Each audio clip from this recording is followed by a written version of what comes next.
It is 5:05 and I call this regular meeting of the Beltrami County Board of Commissioners to order. It's October 15th, Tuesday afternoon at 5:05. Please stand for the pledge. I pledge allegiance to the flag of the United States of America and to the republic for which it stands, one nation, under God, indivisible, with liberty and justice for all.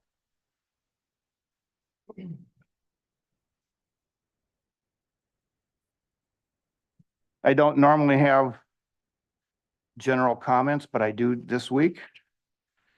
I want to publicly apologize to Commissioner Sumner for shutting off the lights after the last board meeting while he was still talking with a constituent. It was not intended as any disrespect, Commissioner Sumner. Rather, I do have a habit of turning out the lights as I leave because I'm usually the last commissioner out. But nevertheless, it was rude and I sincerely regret my actions. And I hope that in time you can forgive me. I apologize. With that, is there any citizen that would like to address the board? Seeing Mr. Lukacek, former commissioner. I have to, as you know, I have to read this. Anyone wishing to address the county board on an item not on the agenda may come forward at this time to be recognized by the board chair. Please state your name and address for the record. Comments are limited to 5 minutes. A personnel complaint against an individual county employee may not be heard initially at a board meeting. Personnel complaints may be submitted to the board in writing through the county administrator's office. A person addressing the board may not use profanity or vulgar language. Go ahead. Hello, board. Jim Lukacek, 13318 Wildwood Road Northeast, Bemidji, Minnesota. Back to talk to the board about kind of a word that we had together regarding the redistricting issue. Again, I don't mean to continually beat that down into the path, but it was very important to me. I believe it was very important to our county. In general, the word was, when it was all settled, when it was done, that we agreed that you as the county board would publish something in the county newspaper to notify our constituents of what took place, how it went down, how it was resolved, and what impact it has on our county and the redistricting. So I'm back here to ask that. I did wait until now specifically and strategically so that it didn't have any impact on anybody running for an office. I don't mean it to be a political thing because it's a big issue in my mind. I've also, since not running for office anymore, I've also made it a goal in my life to try to advocate for legislature that changes some pretty major laws and statutes in our state that allow plaintiffs, when they bring suit against somebody, to recover their damages. The reason I say that is because if you really think about how these situations work, if there is no consequences, if there's no what ifs, ands, or buts, a county board in the future can make another bad decision like I believe this county board did, and there's no consequences. The plaintiffs, me and 30 co-plaintiffs filed this lawsuit against Beltrami County.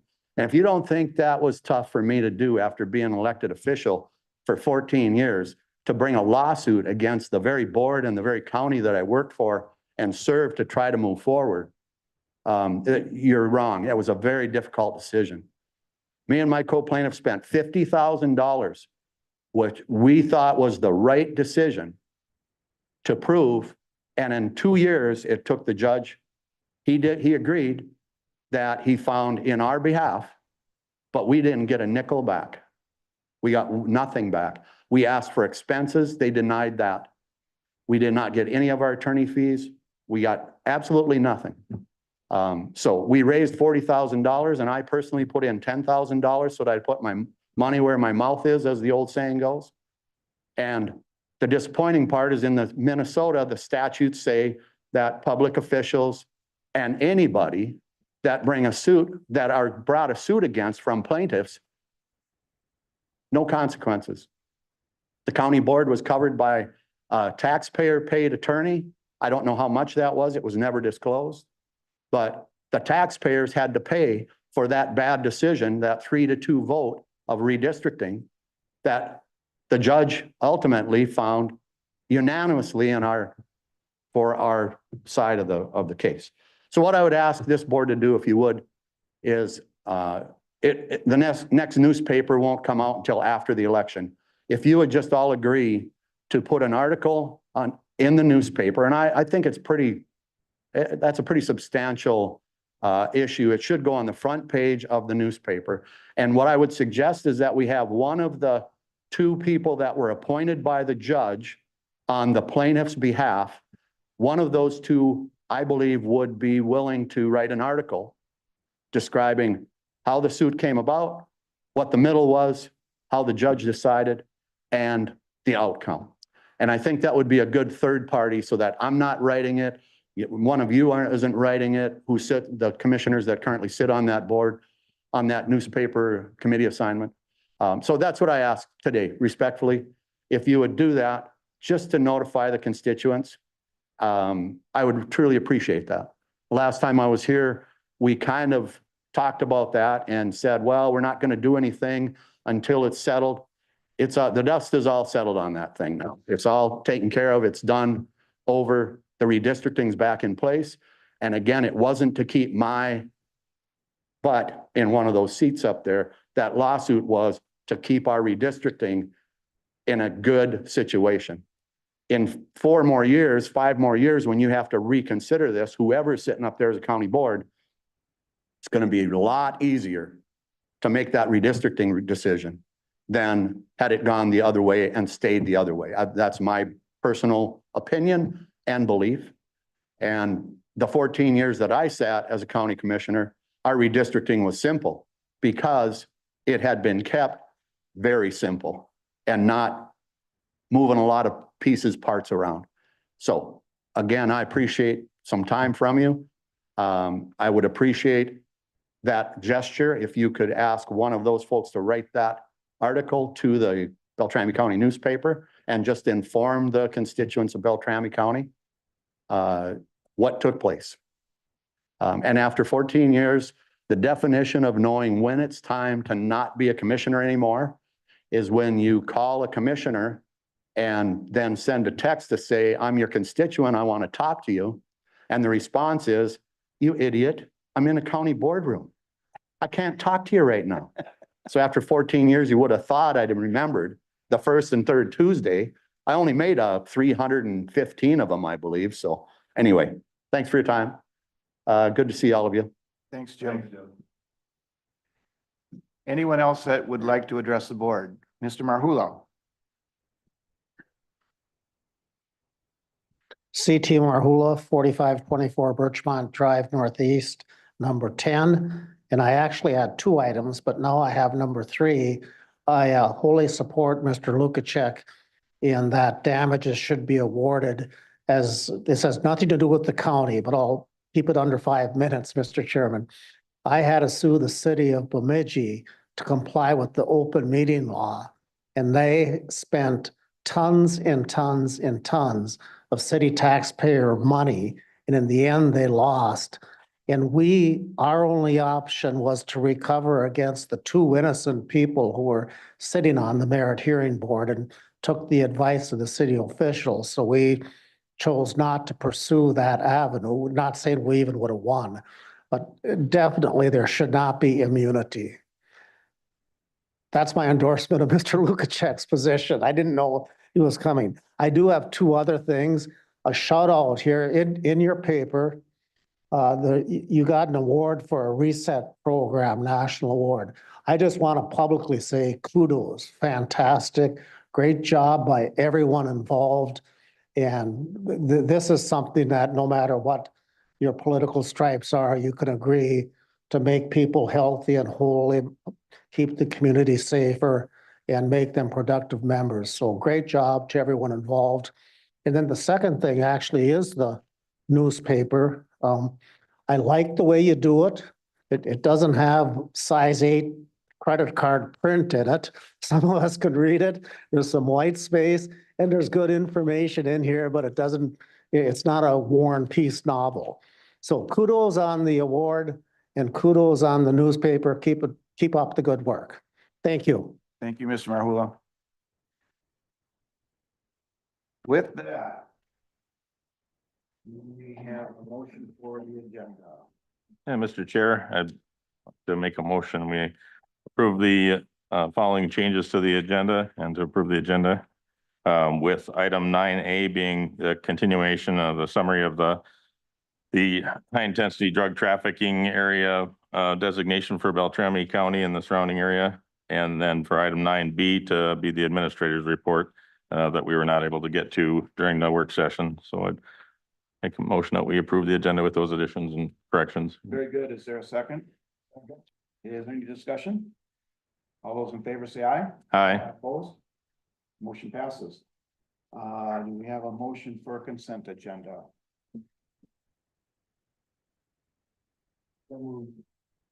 So Commissioner Anderson moves the consent agenda as printed. Is there a second? I'll second it. Any discussion? All those in favor say aye. Aye. Opposed? Motion passes. Then let's move on to the, can we do 9A right away and so that Jill and Dave don't have to sit here, or is that?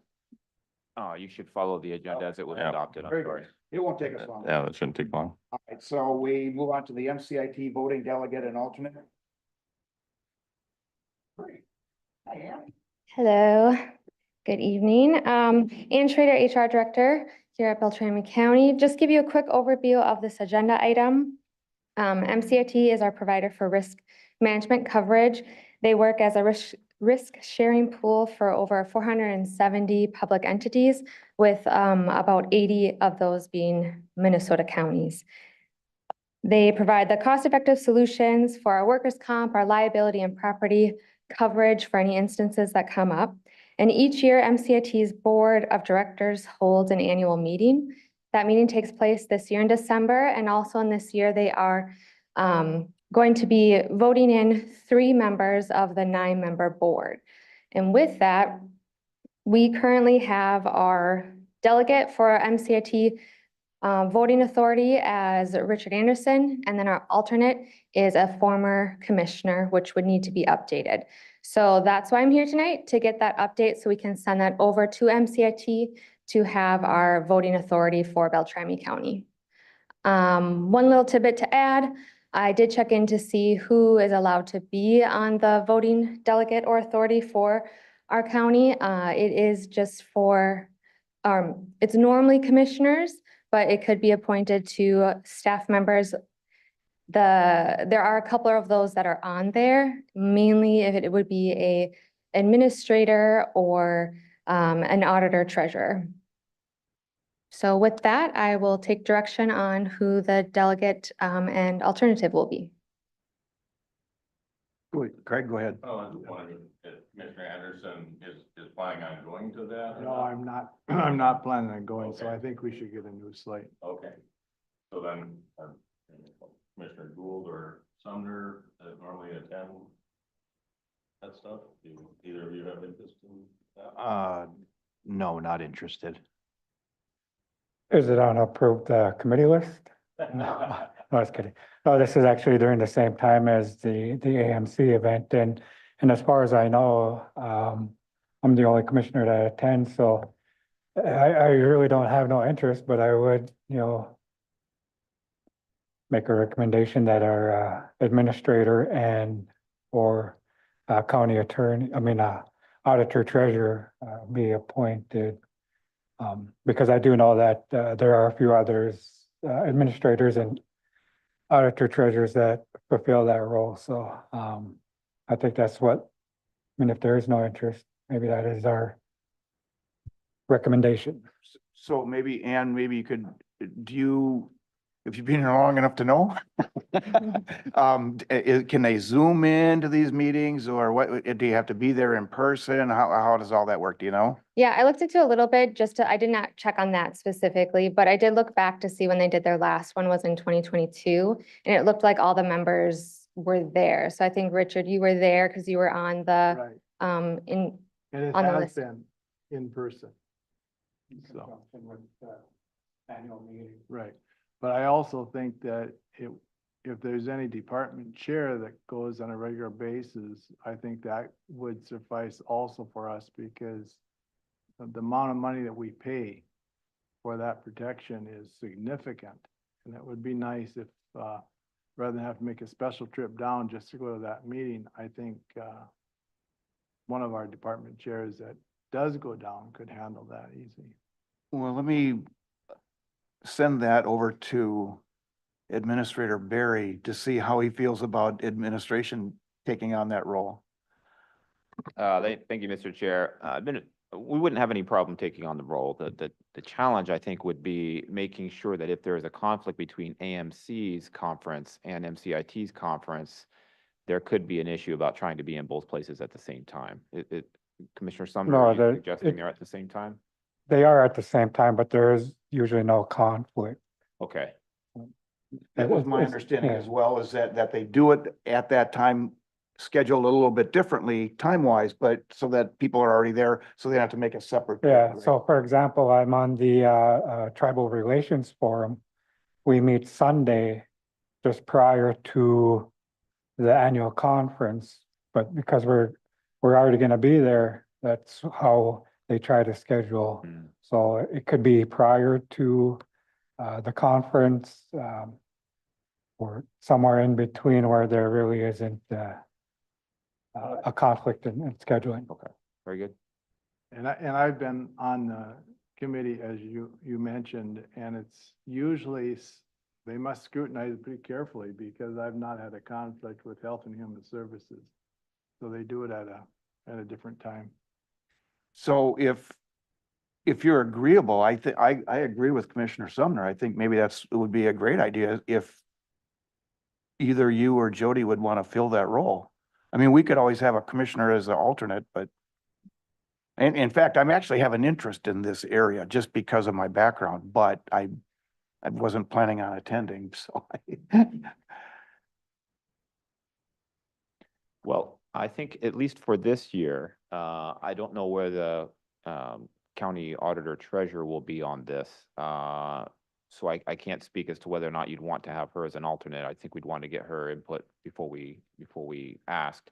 But I'm happy to serve as the primary or the alternate, either of your choice. And then we probably want to get whatever the primary or the alternate vacancy filled in addition to that. And it would be preferable to do probably this evening, since this item's before you for consideration. well then, I would be willing to be the alternate. I do have an interest in the MCIT. I just don't normally go down to AMC conferences, but if you'd be willing to be the delegate, I think that's a great suggestion. Okay. You want to make that motion, Tim? Yeah, I'll make the motion that we assign the MCIT voting delegate as Mr. Tom Berry and the alternate as Commissioner John Carlson. I'll second that. Any further discussion? All those in favor say aye. Aye. Opposed? Motion carries. Thank you, Ann. Thanks, Tom, for stepping up to that. I appreciate that. Were you planning on going anyway? I am now. Okay. That was a good suggestion, Tim. All right, at this time, we'll have Joe and Dave come back up, and thank you guys for hanging in there with us.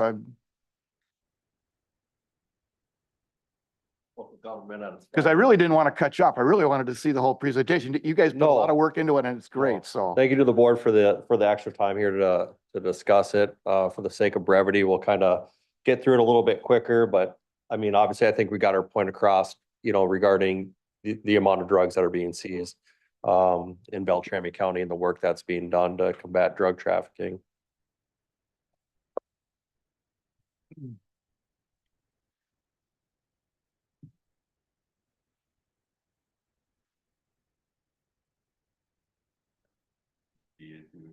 More small talk. Yeah.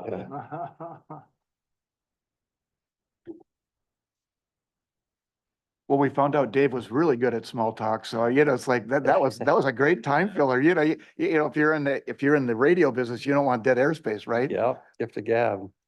We actually met with NPR last week and did a briefing on this. So that'll be coming up on NPR as well. And then I went with the sheriff and did the chat about last week as well, just to, kind of push out the community, let the community know what was going on with this and obviously inform them. So. I touched on it briefly on my chat about things. Okay. Today's deal too. Yep. Well, Mr. Chair, I wrote down maybe a question or two, but you mentioned that this won't be to conduct routine traffic stops, so this will be kind of a targeted I guess investigation, or how does that work? Yes, so this will not be used to, it can't be used to fund additional positions. It can't be used to circumvent existing funding streams that we have for our drug traffic or our drug task force. But it'll be used to for initiatives that we develop. So one of the things that we're going to talk about in the slide is what our next steps are and what that's going to look like. So what that will be is we're going to form a committee made up of, myself, Joe from the sheriff's office, a representative from the Bemidji Police Department, Black Duck Police Department, Leech Lake Tribal Police Department, and Red Lake Tribal Police Department.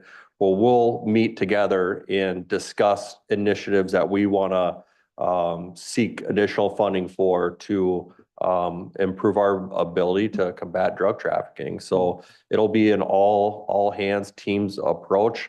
Like Joe said, this isn't, Beltrami County Sheriff's Office designation. This is a Beltrami County designation. And a lot of the majority of the work is going to fall back on the drug task force as far as reporting and some of those things, but we don't want it to be all about the public and drug task force or the sheriff's office. This needs to be an all hands on deck thing where we're on the same page and working together. So, because one of the concerns I heard was, they're hoping that this doesn't increase, the law enforcement traffic, up and down 89, where there's a high volume of the reservation residents, going back and forth, providing, resources to the local economy. So that's one of the concerns that folks had. So I just want to make sure that. yeah, absolutely. And That I I can got tell a you, better understanding. I can tell you today that this is not, none of this funding or that is not the objective of HIDA, and none of these funds will be used to increase the amount of traffic stop, especially random traffic stops on 89 or 15 or any of those. So, yeah. Part of this initiative, if we're stopping cars under the Public and Drug Task Force or a HIDA initiative, it's going to be because we have probable cause that a load of drugs are in that vehicle headed up to Red Lake, and we're trying to prevent those drugs from getting up to Red Lake. So. As with most things related to narcotics investigations, it'll be very unseen. It'll be covert operations that are, if nobody knows we're there, it's even better, because that's what we're aimed for. I'm gonna touch. So to get through this, Joe will touch on question 3, specifically a lot of things that, we saw when looking at our overdose rates.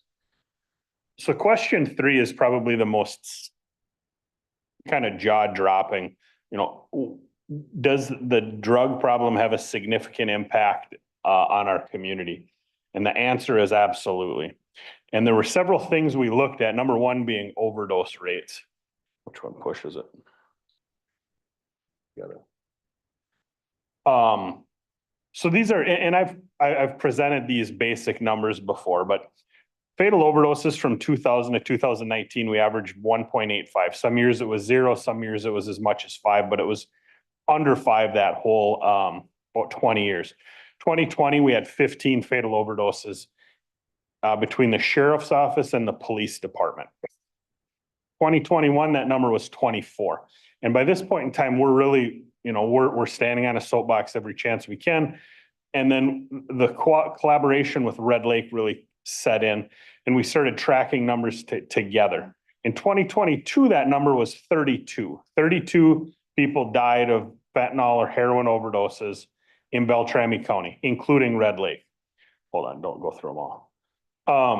And I'm just going to touch on some numbers. Fatal OD rates per 100,000. The CDC released, and this is the most recent, was 2020. The United States had a rate of 30.9 people died per year per 100,000 people. Relatively low. Minnesota, hit it, Dave.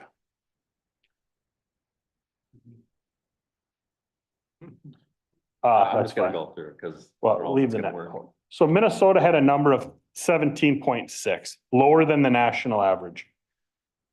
In 2021, the Minnesota Department of Health released some literature that said Native Americans had a rate of 80.7. 80.7 is almost 5 times as high as the Minnesota rate. So when we looked at Bemidji's numbers, Beltrami's numbers rather, what we found, and that was looking at law enforcement numbers, data that we had collected as the task force, Beltrami's rate combined was 69.25 per 100,000. I mean, over two times the rate of the United States, 3.5 times the rate of the state of Minnesota. But the really bad number is the next one. We took census data, how many people lived in Beltrami County, what percentage of them were Native American. And then we looked at the real data that we knew of the people who actually passed away. The rate for Native Americans in Beltrami County in 2022, which was the data we had used for this petition, we submitted it, was 261 per 100,000 people. That rate, I mean, compared to any other rate, even Minnesota's Native American rate for Native Americans was 80.7. And here we are, over 3 times that in Beltrami County. And the numbers didn't just stop with overdoses. Beltrami County has, we had data that we could show. And I truly think it was the data that we could show between statistics, overdose rates, incarceration rates that got us this designation. When we talk, you can go on this one. So there's statistics out there, and I touched a little bit about this last week when I was doing some radio interviews, is 2/3 of all crimes can be connected to drug crimes. Many of the homicides that we've had specifically over the last 3 years have been tied directly to drug crimes, whether it's someone trying to rob somebody for drugs that they have, somebody that's in a drug debt to somebody, or people involved in a significant relationship fighting over drugs or just not in their right state of mind because of the drug use. Then obviously we have the property crimes. This is a search warrant that we did just this last summer here in the city of Bemidji. And this is a fencing operation. Everything inside this garage is stolen. We went through this suspect's phone later, and he's basically telling people, taking pictures as he goes through Home Depot, Menards, what have you, of what he wants. Then those people go steal it for him. They bring it to him, and then he gives them drugs for the stolen items that they bring. In this neighborhood, after we did a warrant, the city of Bemidji literally had to bring a roll-off dump trailer to load up all this stolen property. We had neighbors coming over saying, hey, I had a generator that got stolen last week. Oh, there it is. Can I get it back? So that's some of the rewarding work of doing this and just showing, showing the board what goes on around drug crimes. And then obviously there's guns. Drugs and guns go hand in hand. And we've taken a lot of guns off the street since 2018. as you can see, 538 guns. And these aren't your average shotguns or hunting rifles. These are MAC-10s. These are 203s with grenade launchers, and so forth. So That picture of young Dave and another agent was in, I think, a 2020 case. That search warrant alone, we got a pound of methamphetamine and 101 firearms. I'm a Second Amendment person. These guns are in the hands of the wrong people though, and they need to be taken off the street. and just like the property that I was taking about, these guns get used as currency as well. A lot of times stolen from burglaries that we have in Beltrami County, get traded for drugs, just like the property that I was speaking about.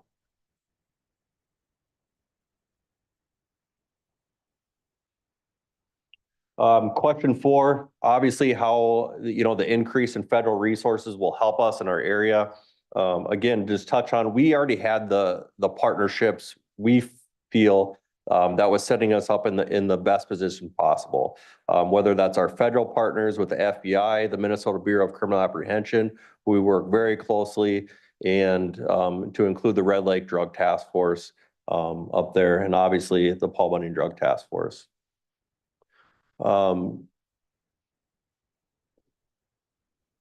So like I said, our next step is we're going to develop this committee. We're going to identify, where we can allocate these additional resources as a county, law enforcement agencies as a whole. This isn't going to be, a decision of the Paul Bunyan Drug Task Force or Beltrami County Sheriff's Office. So we're going to work on these initiatives together to develop where we're going to use these resources. Just to touch on, when it talks about the funding available, we've had people, I had a guy come into the sheriff's office the other day and he's like, I'm sure you guys are gonna get millions of dollars for this. It's not millions of dollars. I wish it was. We're probably looking at somewhere shy of $100,000 annually. And then one-time funding sources. If we were to identify a piece of equipment or initiative that we needed that otherwise couldn't be attainable, we can write an initiative to try to get a one-time amount of money on a yearly basis. So that's the funding. I know people have asked how much it is. It's not a ton of money, but anything helps at this point in time. Yeah, just to give you, an idea, the budget of the Paul Bunyan Drug Task Force is about $650,000 for a 2-year grant cycle. So that covers my wage. I have an administrative assistant that covers obviously our program expenses, insurance, rent, at the law enforcement center, things like that. Then obviously our controlled buy funds, things like that, that we need to conduct, investigations at higher levels. So as far as the goals go, we want to increase our networking. We want to increase our analytical support. Drug investigations have become so technologically savvy. It's all data driven, and being able to dig through those mazes can sometimes be overwhelming. We want to increase funding to supplement the efforts that we currently have, because we have some good efforts going forward. And I truly think, and this might not be the most popular thing, when we got this designation, there's a lot of questions like, what is it? What's it used for? And Dave and I were high-fiving because this is something that we put a lot of work into. But it's equally saddening because it really shows that, yes, there's a problem. The White House, Washington, D.C. has said Beltrami County needs more help. When I look at the Paul Bunyan Drug Task Force and what Beltrami County has been doing, great work. It's the city of Bemidji and Beltrami County are leading the task force on a yearly basis. We're the busiest 2 agencies. We've had one person in there since 1988. And anything we can do to get that person more resources to be able to do their job, because as the numbers have shown, some of the numbers that we put out, 12,500% increase in methamphetamine seizures in the last 10, 11 years, 28,500% increase in opioid seizures in the last 10 or 11 years. Huge amounts of work is being done. But one of the things that I'm really hoping that this brings light to is that anybody that's writing a grant looking for alternative funding sources, anybody that's trying to get funding from the state or anywhere else is able to say, look at the Washington DC has said our area has a problem. And I've already met with some peer support people, the Face It Together group downtown.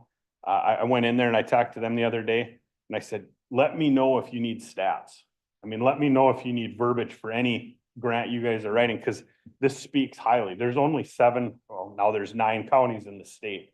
And I think that designation, as saddening as it is to say that it's affirming that we have a problem, can really bring more money to everybody, not just law enforcement.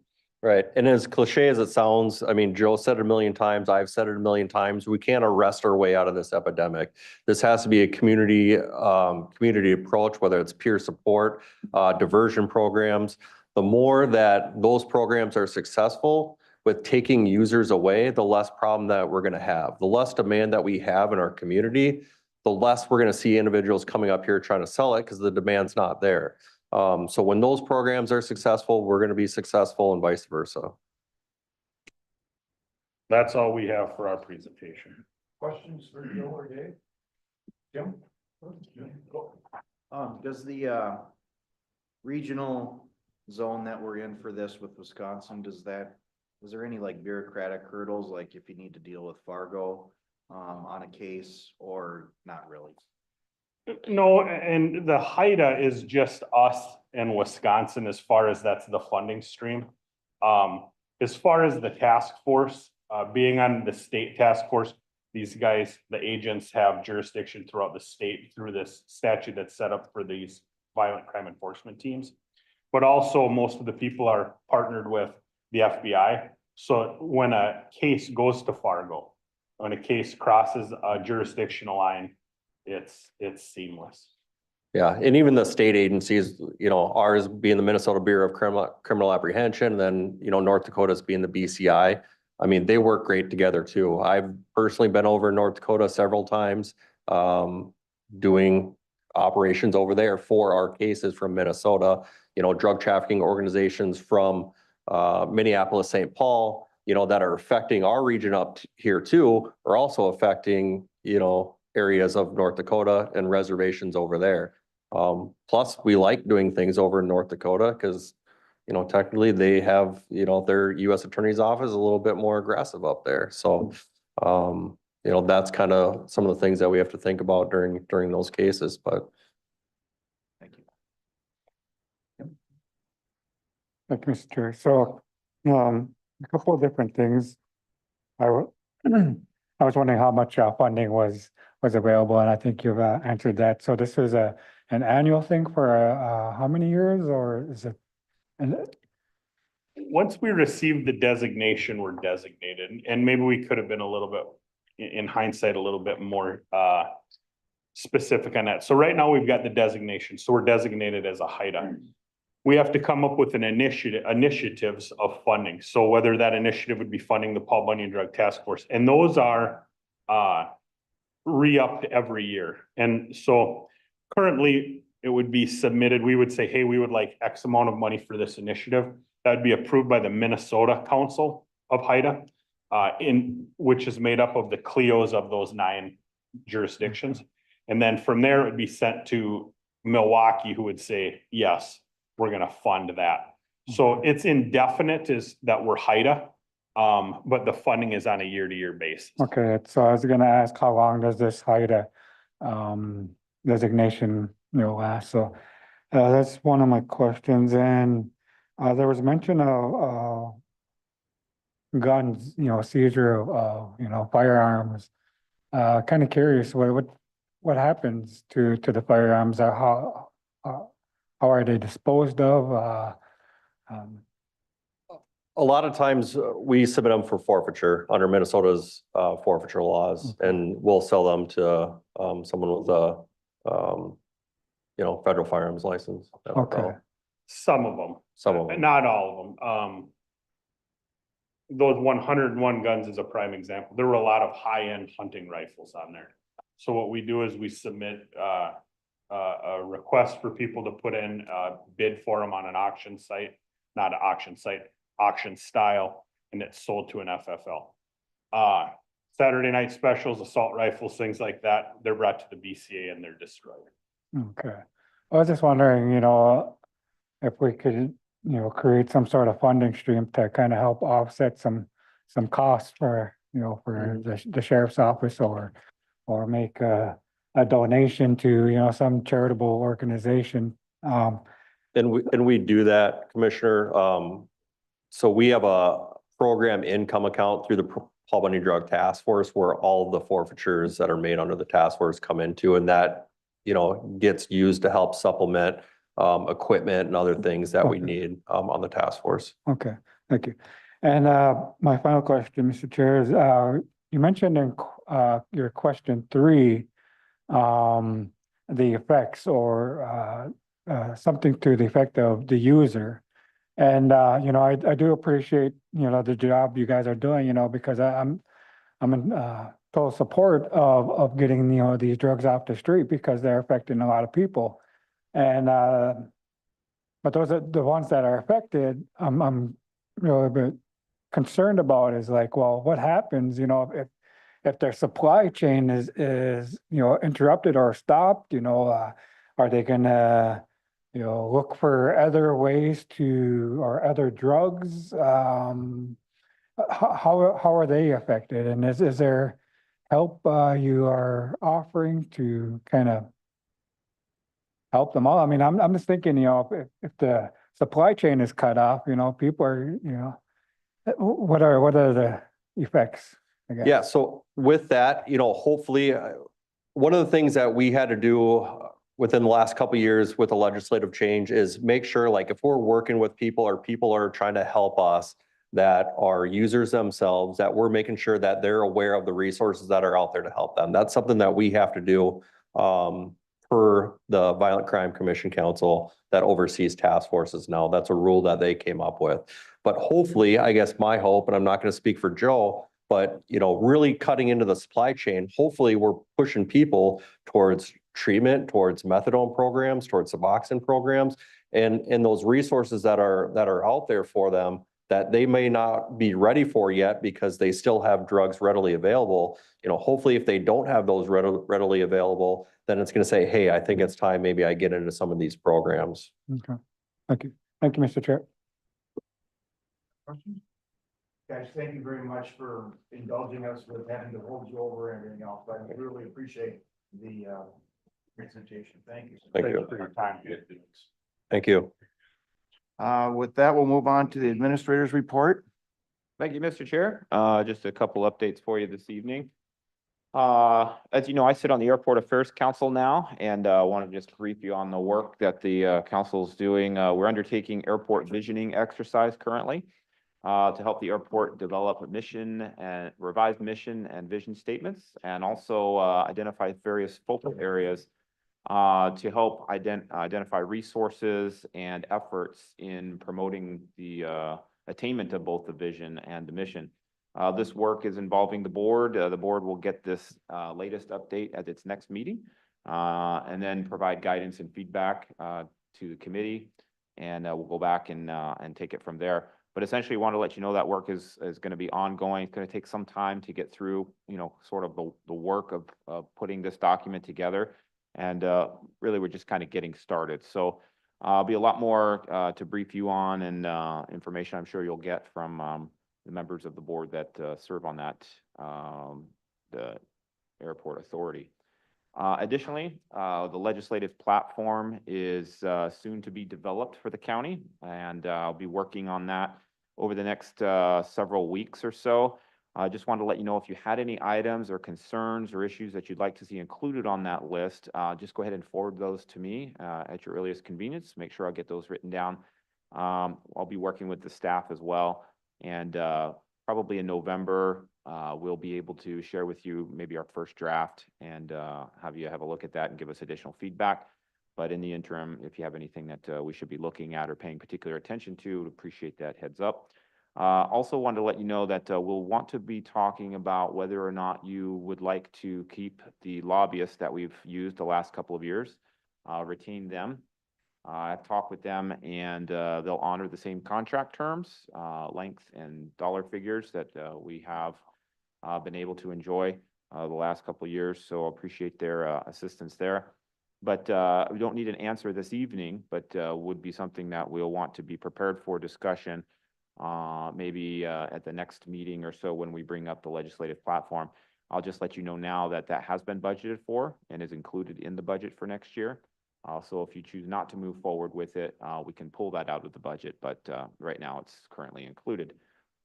Also want to let you know, still continuing to work on leases for the county. This is sort of never-ending work. We have lots of leases with various agencies and organizations and such.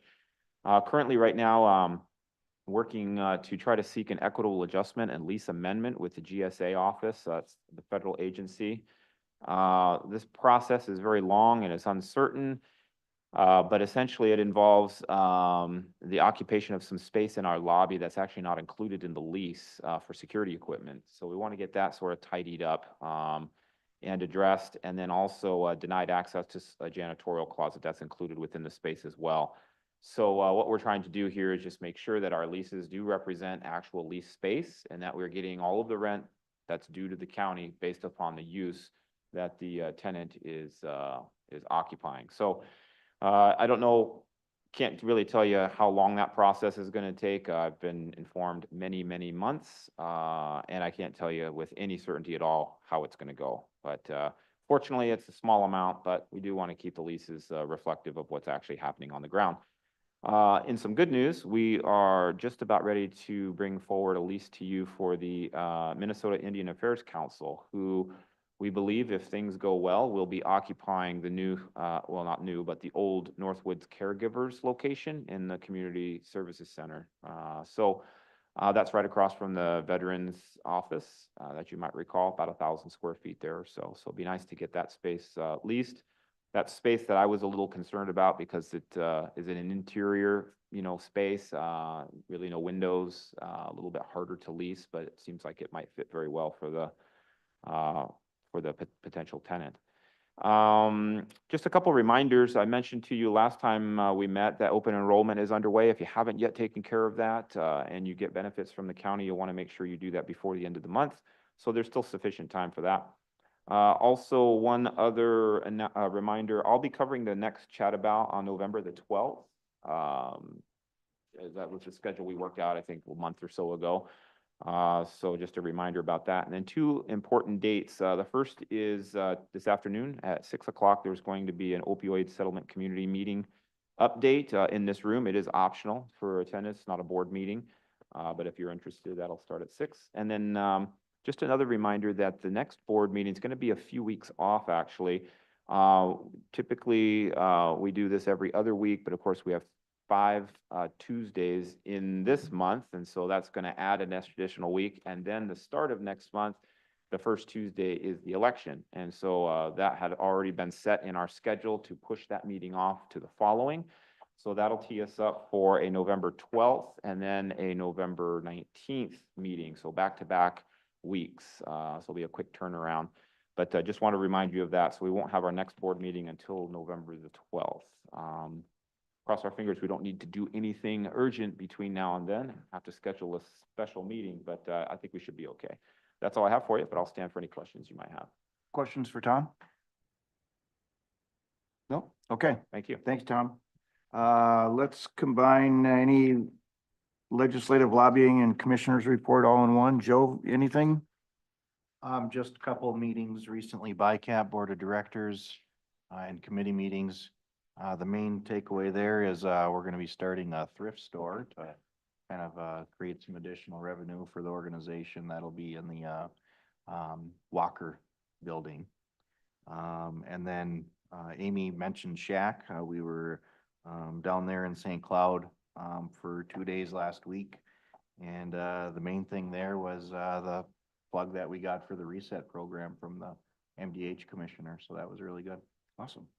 Great. Greg? Nope, nothing to report this time. Richard? The only thing is, Tom mentioned that he's coming up with chat about. I've got 2 chat abouts back to back. If anyone would like to take one of those, that would be good. What are the dates? That would be the 9th. 19th and December 3rd. Either the 19th or the December 3rd.